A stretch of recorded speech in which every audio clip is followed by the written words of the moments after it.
මුලින්ම ඔයාලගේ ඩිග්‍රී එකේ දැන් වැඩ කටයුතු ආරම්භ කරලා ටික දවසක් වෙනවා. ඉතින් ක්ලාසස් සාමාන්‍යයෙන් පටන් ගන්න මේ වගේ දවස්වල තමයි. කියන්නේ ගිය මාසේ මේ මාසේ වගේ තමයි පටන් ගන්න තියෙන්නේ. එහෙම තමයි සාමාන්‍යයෙන් ක්ලාසස් ස්ටාර්ට් වෙන්නේ. අද මගේ ක්ලාස් එකට ඔයාලා ජොයින් කරගන්නකොට අද බලාපොරොත්තු වෙන්නේ මැක්ස් එක. ඒ කියන්නේ ඔයාලගේ අමාරුම විෂය තියෙනවා. ඒ අමාරුම විෂය ඇවිල්ලා ඒ තියෙන විෂයට කොහොමද ඔය කට්ටිය මුණ දෙන්නේ කියන එකත් එක්ක ඒ විෂය කොහොමද කරන්න කියන එක තමයි පැහැදිලි කරගන්න හදන්නේ. පැහැදිලිව ඇහෙන්නේ නැත්නම් එහෙම මට පොඩ්ඩක් කියන්න. මම හිතනවා මට හොඳට පේනවා ඇහෙනවා කියන එක තමයි පේන්නේ. මුකුත් වෙනසක් තියෙනවා කියන්නේ. අපි කෙලින්ම වැඩේට බහිමු. මොකද මේ ඔයාලා ඇත්තටම කතා කරොත් එහෙම ඔයාලට තමයි වැඩ තියෙන ගොඩක් කරන්න. ඉතින් ඒ නිසා ඒවා ටික කරගන්නත් එපා නේද? අපි එහෙනම් කෙලින්ම මේ සබ්ජෙක්ට් එකට යමු. සබ්ජෙක්ට් එක ඇතුළේදී මුලින්ම කියන්න ඕනේ මේක ටිකක් ගණිතය, සංඛ්‍යානය හා ගණිතය, ආර්ථික විද්‍යාව සඳහා සංඛ්‍යාන හා ගණිතය කියලා තමයි තියෙන්නේ. ඒ කියන්නේ ගණිතය හා සංඛ්‍යානය කියන එක.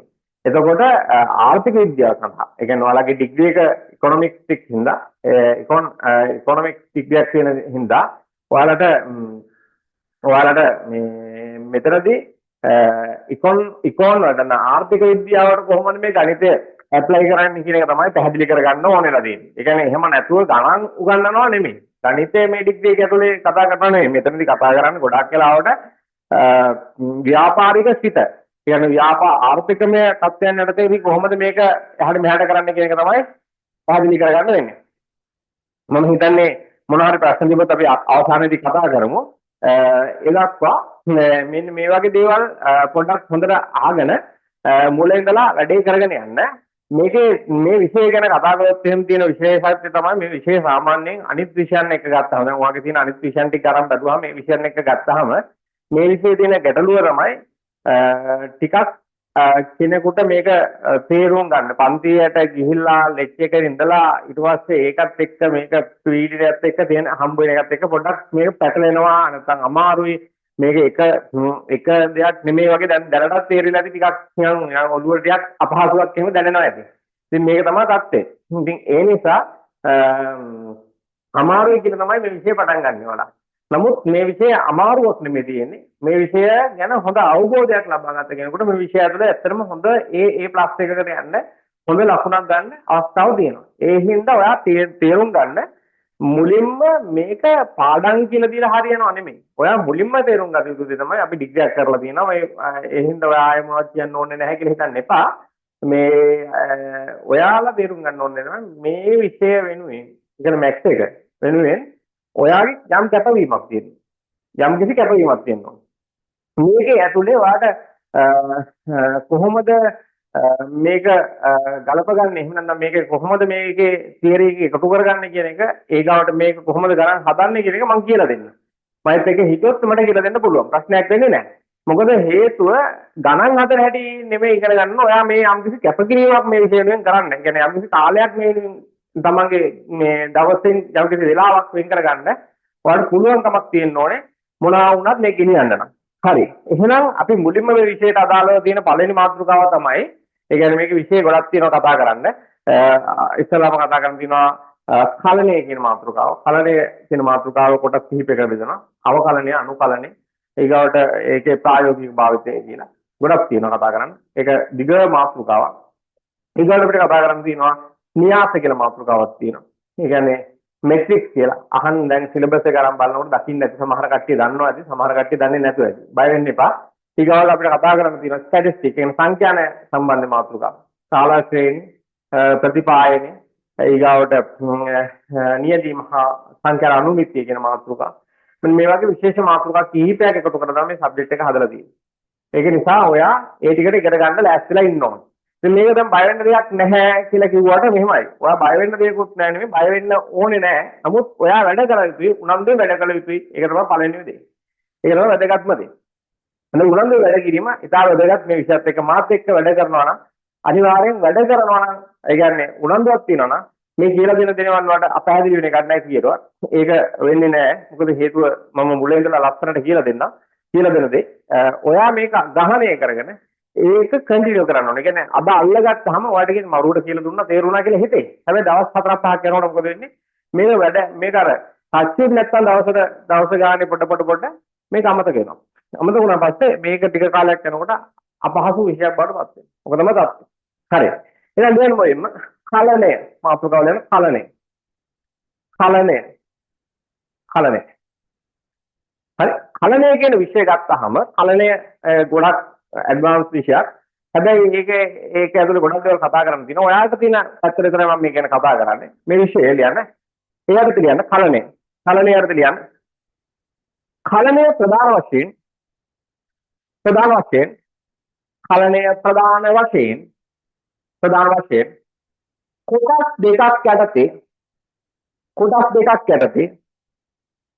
කොටස් දෙකක් යටතේ අධ්‍යයනය කළ හැක. කලණය ප්‍රධාන වශයෙන් කොටස් දෙකක් යටතේ අධ්‍යයනය කළ හැක.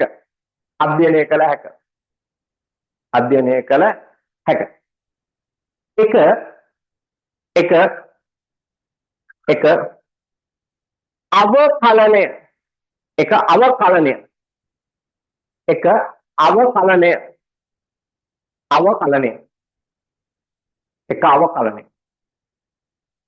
දෙක අනුකලනය. එක අවකලනය දෙක අනුකලනය. එක අවකලනය දෙක අනුකලනය. එහෙනම් මතක තියාගන්න දැන් අවකලනය කියන්නේ එකක් අනුකලනය කියන්නේ එකක්.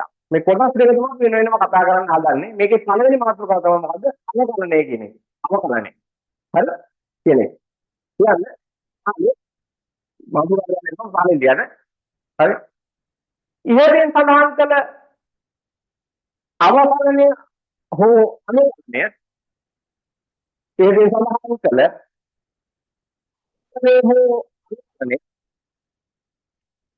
අවකලනය හෝ අනුකලනය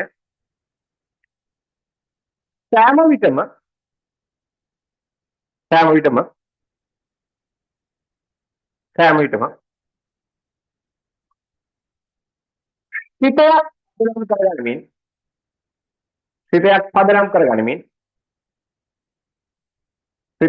පදනම් කරගනිමින් ක්‍රියාත්මක වනු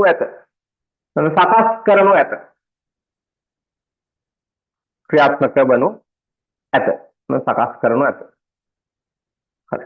සකස් කරනු ඇත.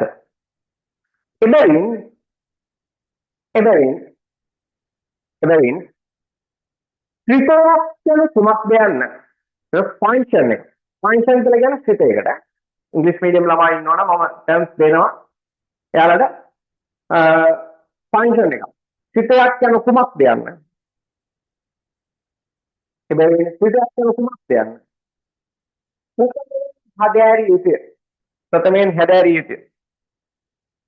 ප්‍රථමයෙන් හැදෑරිය යුතුය. හරි. ත්‍රිතයක් මොකක්ද ත්‍රිතයක් කියන්නේ? ත්‍රිතයක් කියන්නේ මොකක්ද? ත්‍රිතයක් කියලා කියන්නේ මොකක්ද? දන්නවද කියන්නේ? දැන් අපි දන්නවා මෙහෙම දෙයක්. අපි හිතමු සරල දෙයක් කතා කරමුකෝ. හරි. දැන් අපි දන්නවා එහෙම ලෝකයේ තියෙන දේවල් ගත්තොත් ඒ අතර සම්බන්ධතාවයක් තියෙනවා.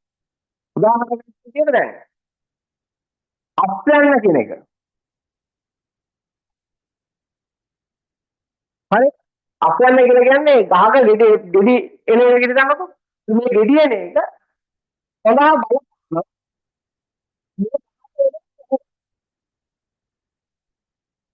හරි.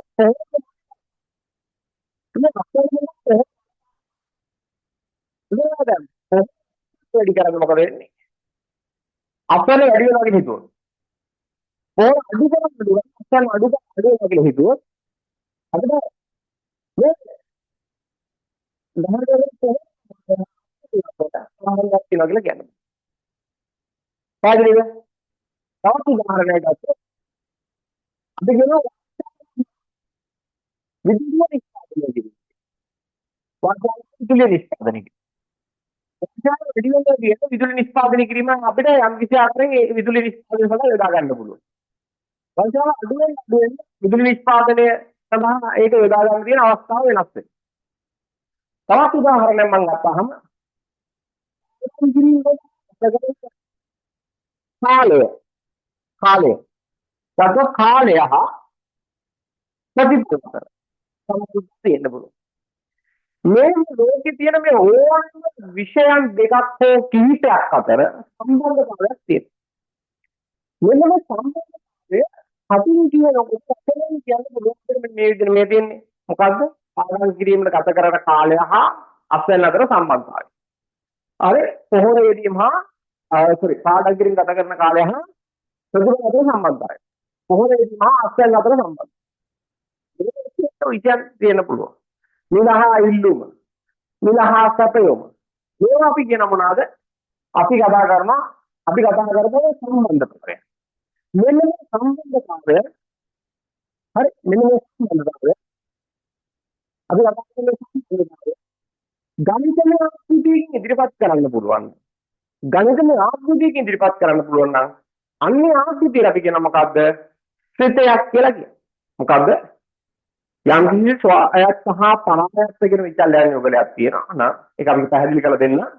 ස්වායත්ත හා පරායත්ත විචල්ය යුගලයක් තියෙනවා නම් ඒ යුගලය අතර තියෙන සම්බන්ධතාවය ගණිතමය ආකෘතියකින් ඉදිරිපත් කරනවා ශ්‍රිතයකින් එන්නේ. ෆන්ක්ෂන් එක. කියන්න ශ්‍රිත ශ්‍රිත යනු ශ්‍රිත යනු ශ්‍රිත යනු ශ්‍රිත යනු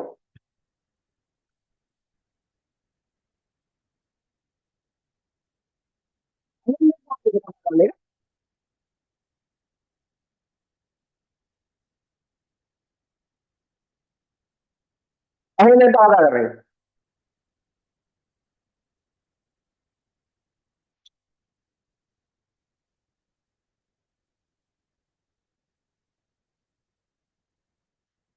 කතා කරන්නේ යනවා. අහන්නේ නැතුව කියන්නේ.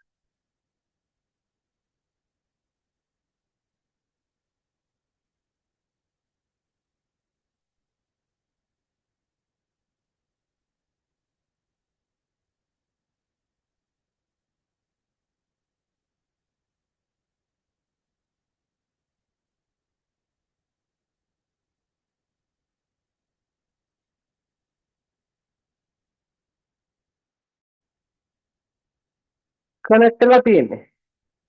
අහනව නේද? ශ්‍රිත යනු ස්වායත්ත හා පරායත්ත විචල්‍ය යුගලයක් අතර ස්වායත්ත හා විචල්‍ය යුගලයක් අතර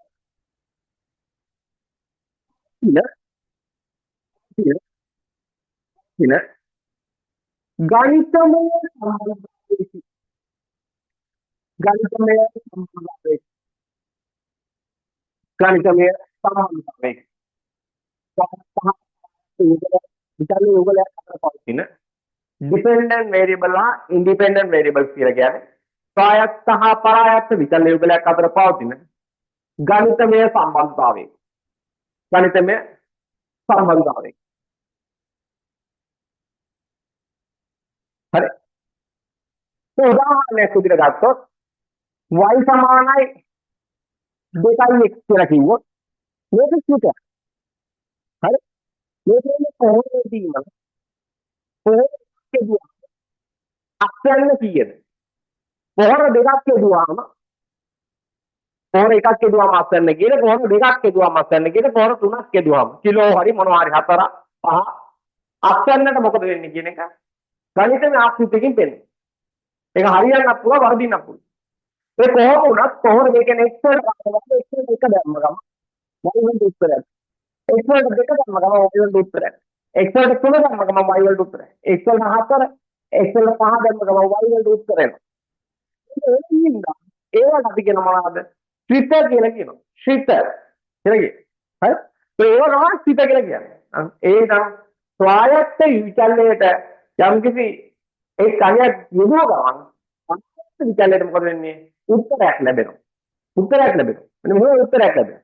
සමහර වෙලාවට ස්වායත්ත විචල්‍ය ටික දිග වෙන්න පුළුවන්. y සමානයි 3යි x වර්ගය ධන 4යි x ධන 5 ඔන්න ඔය වගේ වෙන්න පුළුවන්.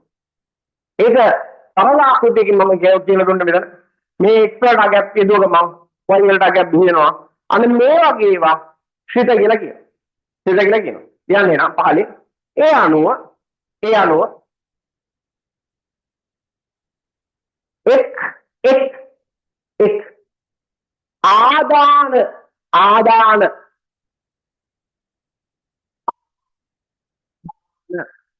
හරි input number input number හරි හරි input number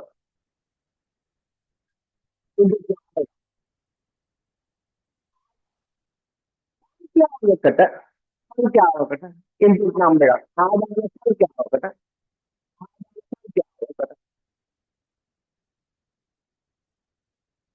එක් ප්‍රතිදාන කියලා කියන්නේ output කියන එක output හරි output number ඒක ප්‍රතිදාන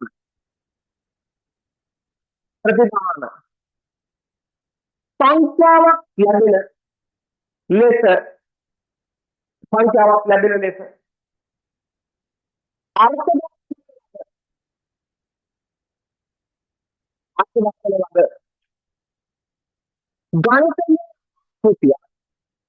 ගණිතමය ආකෘතියක් ත්‍රිතයක් දී එතන ෆන්ක්ෂන් එක ත්‍රිතයක් නම් මේ ලෝකේ තියෙන ත්‍රිත ගත්තාම ලෝකේ ගොඩාක් ත්‍රිත මේ ත්‍රිතවලින් අපි කතා කරලා මේ ත්‍රිත වගේ චූටි ත්‍රිතයක් කියලා තමයි ඉස්සෙල්ලාම වට උගන්වලා තියෙන්නේ. දැන් ත්‍රිතයක් කියන්නේ මොකක්ද වෙන්නේ? මේක එක ඉලක්කමක් මෙතනට යදුව ගමන් මෙතන උත්තරයක් එනවා. මෙතන අගයක් යදුව ගමන් උත්තරයක් එනවා. එහෙම එකක් තමයි ත්‍රිතයක් කියන එක මතක තියාගන්න. එතකොට xy වලින් අංකණය කරලා තියෙන එක මේ ලෝකේ තියෙන අකුරු දෙකක් කොහෙද ජනප්‍රිය අකුරු දෙකක් නිසා තමයි xy කියලා තියෙන්නේ. දැන් මේක ලියන්න පුළුවන් ඕන අපිට p සමානයි 2යි p කියලා. q සමානයි 2යි v කියලා ලියන්න. හරි r සමානයි 2යි x 2යි a කියලා ලියන්න පුළුවන්. මේ ඔක්කොගෙම කියන්නේ ශ්‍රිතයක්. එහෙනම් මේකේ අකුරු වෙනස් වෙන්න පුළුවන්, ඉලක්කම් වෙනස් වෙන්න පුළුවන්. ඒක ඔයාලට අදාළ නැහැ. මේ තියෙන්නේ එක එක හැඩයේ ශ්‍රිත. මේ එක එක හැඩයේ ශ්‍රිත වල අකුරු වෙනස් වෙන්න පුළුවන්, ඉලක්කම් වෙනස් වෙන්න පුළුවන්. ඒ වෙනස් වෙන ඉලක්කම් මොකක් වුණත් අකුරු වෙනස් වෙනවා. වෙන්නේ අර කියපු නෝට් එකම තමයි මොකද්ද? නිශ්චිත අගයක් තෝරපු ගමන් අරගේ අගය වෙනස් වෙනවා හැම වෙලේම. v වලට අගයක් දැම්ම ගමන් q වල අගය වෙනස් වෙනවා. a වලට අගයක් දැම්ම ගමන් r වල අගය වෙනස් වෙනවා නම් මෙන්න මේකට අපි කියන මොකද්ද? ශ්‍රිතයක් කියලා කියනවා. එතකොට මෙන්න මේ ශ්‍රිතයක් ගත්තාම මේ ශ්‍රිතය හඳුන්වන. ඒ කියන්නේ x අකුරක් තියෙන ශ්‍රිතයක් ගත්තොත් x අකුරක් තියෙන ශ්‍රිතය හඳුනා ගන්න පුළුවන් පොදු ආකෘතියක් අපිට තියෙනවා. හරි? අපි ඒක කියනවා y සමානයි ෆන්ක්ෂන් එකක් x කියන. y සමානයි ෆන්ක්ෂන් එකක් x කියන. ඒකෙන් මොකද කියවෙන්නේ? මේ කියන්නේ x කියන අගය මත y හි අගය තීරණය වේ කියලා කියන්නේ. මොකද x හි අගය මත y හි අගය තීරණය වේ. එහෙනම් මේක කියන්නේ කොහොමද? p සමානයි ෆන්ක්ෂන් එකක් p. හරි? මේක කියන්න පුළුවන් q සමානයි ෆන්ක්ෂන් එකක් v. මේක කියන්න පුළුවන් r සමානයි ෆන්ක්ෂන් එකක් a කියලා. ඔයාලට දැන් තේරෙන්න ඕනේ නම් මේ අකුරු වල වැදගත්කමක් නැහැ. මේක දින ස්ටෑන්ඩඩ් එක තේරුම් ගන්නයි ඕනේ ඉස්සරලා. හරි? මොකද්ද මේක ලියන්න පුළුවන් මොකද්ද? පොදු ආකෘතිය තමයි y සමානයි ෆන්ක්ෂන් එකක් x. මේම දැක්කොත් පොදු ආකෘතිය t සමානයි ෆන්ක්ෂන් එකක් p. නේද? මේන p. හරි? q සමානයි ෆන්ක්ෂන් එකක් v. r සමානයි ෆන්ක්ෂන් එකක් a. එහෙනම් ඔයාලට දැන් තේරෙනවා ශ්‍රිතයක් පොදු ආකෘතියෙන් කියවෙන දේ තමයි මේ ශ්‍රිතය ඇතුලේ තියෙන දේ කියවෙන හැඩය තමයි අපි ඉගෙන ගන්න ඕනේ. x හි යගේ මත y හි යගේ තියෙනවා, p හි යගේ මත t හි යගේ තියෙනවා, v හි යගේ මත r හි යගේ තියෙනවා, a හි යගේ මත r හි යගේ a හි යගේ මත r හි යගේ තීරණය වේ කියලා කියන්න පුළුවන්. එහෙනම් පහලින් ලියා ගන්න. හරි. ශ්‍රිතයක පොදු ආකාරය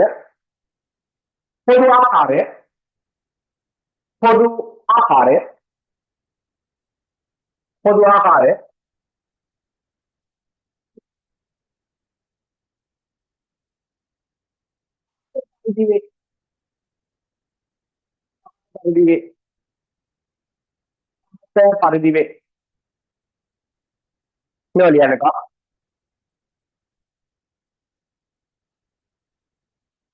මේ විදිහට ලියන්න. y සමාන ෆන්ක්ෂන් එකක් x. y සමාන ෆන්ක්ෂන් එකක් x. y සමාන ෆන්ක්ෂන් එකක් x. මේක ලියලා යටින් ලියා ගන්න. x අගය මත x අගය මත x අගය මත y අගය තීරණය වන බව x අගය මත y අගය තීරණය වන බව y අගය තීරණය වන බව මේන් පැහැදිලි වේ. මේන් පැහැදිලි වේ. හරි. මෙහි x මගින් මෙහි හැම වෙලේම අපොතුයිනේ f මගින් ත්‍රිතීය සම්බන්ධතාවයේ ආකාරය ත්‍රිතීය සම්බන්ධතාවයේ ආකාරය ත්‍රිතීය සම්බන්ධතාවයේ ආකාරය පෙන්වුම් කරයි. පෙන්වුම් කරයි. පෙන්වුම් කරයි. මේ පෙන්වුම් කරයි.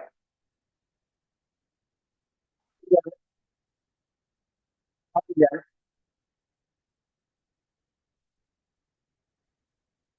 හරියට ඒ අනුව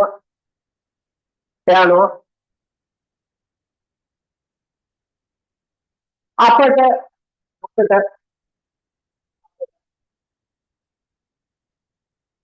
පැහැදිලි විවිධ සිත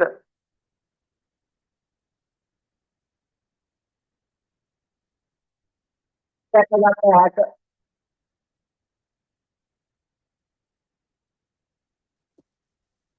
මේ දෙන්නේ නේද?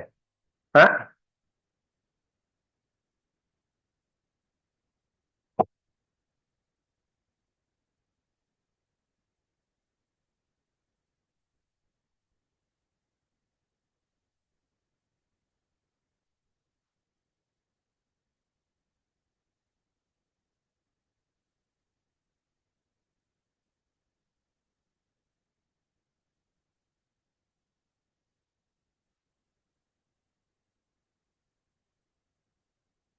මතකද?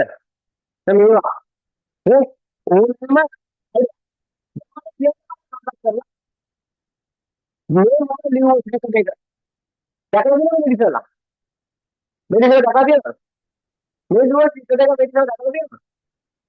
හොඳ නැද්ද? ඈ? ඇහෙන්නේ නැද්ද කතාව?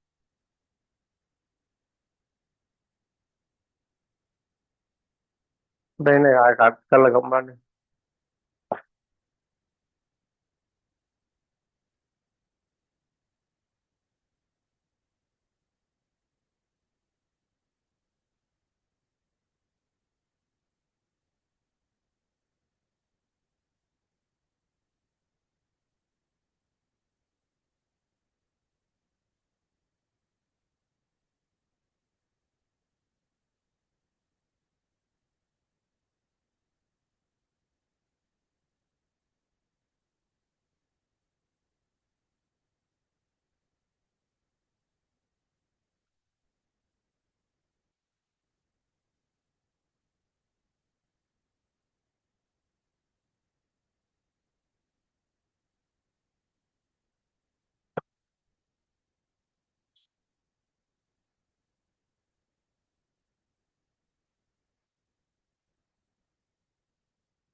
පොඩි වෙලාවද?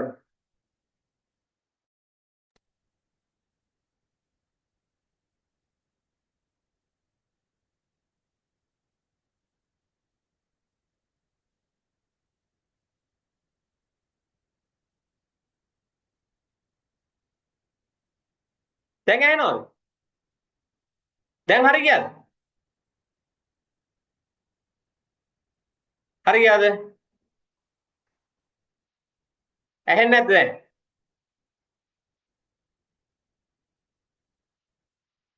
දැනට ඇහෙනවා. හරි. මේක මේ සෙෂන් එක කට් වුණොත් ආයේ ඒ ලින්ක් එකෙන් මේ ඉබුවට පස්සේ මේ සෙෂන් එක කට් වුණාට පස්සේ ආයේ මේ ලින්ක් එකම ඔබන්න. ඒ කියන්නේ දීලා තියෙන ලින්ක් එක උඩම ඔබන්න. ඉබුවට පස්සේ ඒ එතනින් ආයේ කනෙක්ට් වෙයි ඈ. පාට ඒවල තියෙන ලින්ක් එක දැන් ඔයා ලොග් වුණ විදිහටම මේ ලින්ක් එකෙන් ආයෙ ලොග් වෙන්න. එතකොට ආයෙ වට මේක කනෙක්ට් කරගන්න පුළුවන්. ප්‍රශ්නයක් වෙන්නේ නැහැ. හරි? අපි යමු ඉස්සරහට. මම හිතන්නේ ඇහෙනවා ඇති කියලා හිතනවා. ඇහෙන්නේ නැත්නම් බලමු අපි වෙන ක්‍රමයක් හොයාගන්න. දැනට පොඩක් හරි. ලියන්න බහලි. මම කී කී මේ කියන්නේ. මේ තියෙන්නේ ඔයාලට මතකද මේ ඉන්ඩෝකට අදාළ ස්ටිකයක්. මේ දෙන්නේ මේ මොකද්ද? ෆන්ක්ෂන් එකක් p. ඉල්ලුමට අදාළව තීරණය වෙන සිද්ධිය තමයි මේ තියෙන්නේ. මෙතන සැපයුම් සිද්ධිය. සැපයුම් සිද්ධිය. ඉල්ලුම් සිද්ධිය සැපයුම් සිද්ධිය කියලා එහෙම තියෙනවා. ඒකට මේ වගේ කතා කරනකොට මතක ඇති අපි මේ ඉතින් එනවා සිද්ධිය කියනවා කතා කරලා තියෙනවා. දැන් සිද්ධියක් අඳුර ගන්න තමයි අපි මේ ආකෘතිය පාවිච්චි කරන්නේ. මුලින්ම අපි අඳුරගන්න සිද්ධිය. සිද්ධිය කියන එක අඳුර ගැනීම තමයි. අවකලනය අනුකලනය කරන්න ඉස්සර වෙලා සිත අඳුර ගන්න. ඒත් මේ ලෝකෙදී සිත ලියන්න ඉවර කරන්න පුළුවන් මට්ටමක් තියෙන. ඒ කියන්නේ කොච්චරද කියලා කියන්න බෑ. ඒක කියලා ඉවර කරන්න බෑ. ඒ නිසා තමයි මේ පොදු ආකෘතිය පාවිච්චි. ඒක මම කියනවා මේක අකුරු වෙනස් වෙන්න පුළුවන් කියන. මේ අකුරු වෙනස් වීම ඔක්කොම උගන්නන්න බැරි නිසා මෙතනින් එහාට මම හැම වෙලේම ස්ටෑන්ඩඩ් එකක් විදියට පාවිච්චි කරනවා. මේ y සමානයි ෆන්ක්ෂන් එක x කියන්නේ.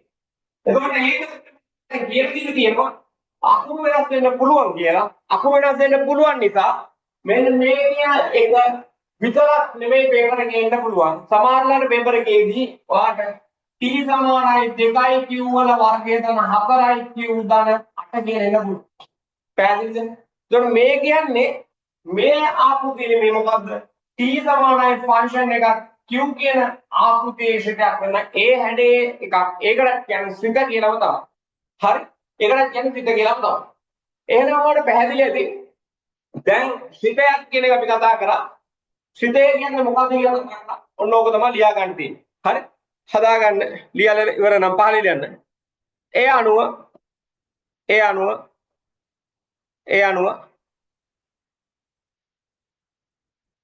හරි. තනි ස්වායත්ත විචල්‍යයක් පමණ අඩංගු වන විට තනි ස්වායත්ත විචල්‍යයක් පමණක් අඩංගු වන විට තනි ස්වායත්ත විචල්‍ය.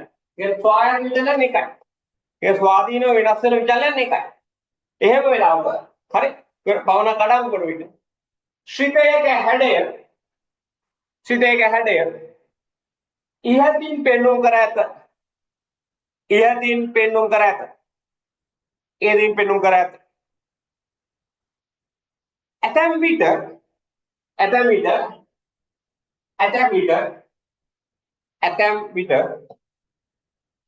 ස්වායත්ත විචල්‍යයන්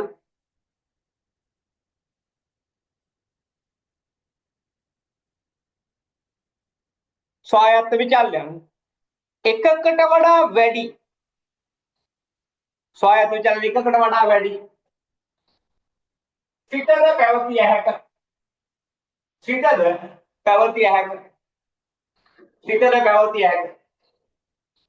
y සමානයි 3x වල වර්ගය ධන 4q වල වර්ගය ධන 5p වල වර්ගය කියලා දුන්නොත් ඔයාලට පේනවා ස්වායත්ත විචල්‍යන 1 2 3ක් තියෙනවා.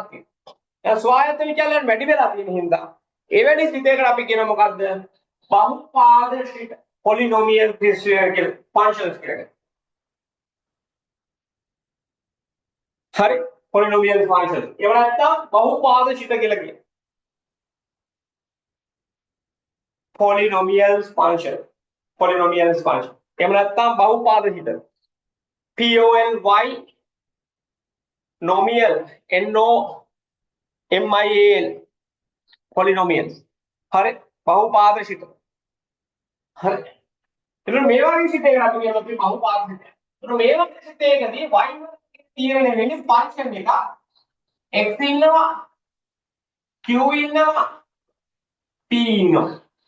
එහෙනම් x q p මත y ඊයගේ තීරණය වෙයි. x p q p මත y ඊයගේ තීරණය වෙයි කියලා තමයි කියන්නේ. x q p මත y ඊයගේ තීරණය. බහුපාදිශික. හරි පාද පරිදි වෙයි. ලියන්න නම් පහලින් ඉගෙන ගන්න ඕනේ. හරි ලියන්න. y සමානයි ෆන්ක්ෂන් එක x r xr xr මොකක්ද මේකෙන් කියන්නේ? මේකෙන් කියනවා x r ඊයගේ මත y ඊයගේ තීරණය වෙයි. තියන්න. x r ඊයගේ මත y ඊයගේ තීරණය වෙයි. x r ඊයගේ මත y ඊයගේ තීරණය වෙයි. y සමානයි ෆන්ක්ෂන් එක p q r. ඒක මොකක්ද කියන්නේ? p q r ඊයගේ මත අගයන් මත p q r ඊයගයන් මත y ඊයගේ තීරණය වෙයි. මේ තව විනාඩි 1කින් විතර කට් වෙයි. කටුරොත් ඔය අනිවාර්යෙන්ම අර ලින්ක් එකෙන් ඒක දීලා තියෙන ලින්ක් එකෙන් ආයෙ එන්න. එතකොට ඔයාලට ජොයින් වෙන්න පුළුවන්. බහුපාදික. හරි. බහුපාදික. හරි. මේවා තමයි ශිතයේ හැඩය. එහෙනම් ශිතයක් හැඩය තමයි කතා කරේ. මම ඊළඟට සෙෂන් එකේදී අවකලනය කරන හැඩය පටන් ගන්න හදන්නේ. අවකලනය කරන හැටි. ශිතයක් අවකලනය කරන්නේ කොහොමද කියන එක දැන් කතා කරන්නේ. දැන් ශිතයක් ගැන. හරි. ලියන්න පහලින්. ලියන්න. අවකලනය මාතෘකාව. මම ඉස්සෙල්ලා පටන් ගන්නකොට කලනය කියලා පටන් ගන්නවා. කලනයේ ප්‍රධාන කොටස් දෙකකට බෙදුවා. එකක් අවකලනය අනිත් එක අනුකලනය කියලා.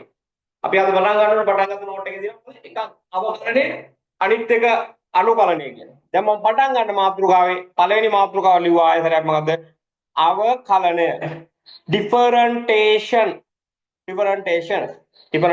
එහෙම නැත්නම් අවකලනය නැත්නම් differentiation. බලන්න. අවකලනය. හරි. අවකලනය.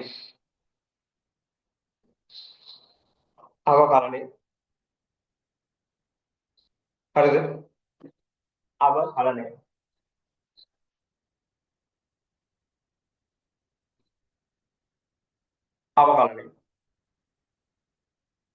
ලියන්න. y සමානයි ෆන්ක්ෂන් එකක් x යන ශිතයේ සලකමු. y සමානයි ෆන්ක්ෂන් එකක් x යන ශිතයේ සලකමු. y සමානයි ෆන්ක්ෂන් එකක් x යන ශිතයේ සලකමු. දැන් බලන්නකො මම ශිතයක් කියන්නේ මොකද්ද කියලා දෙන්නේ නැතුව වෙන්නේ මෙතනට කෙලින්ම දැම්ම නම්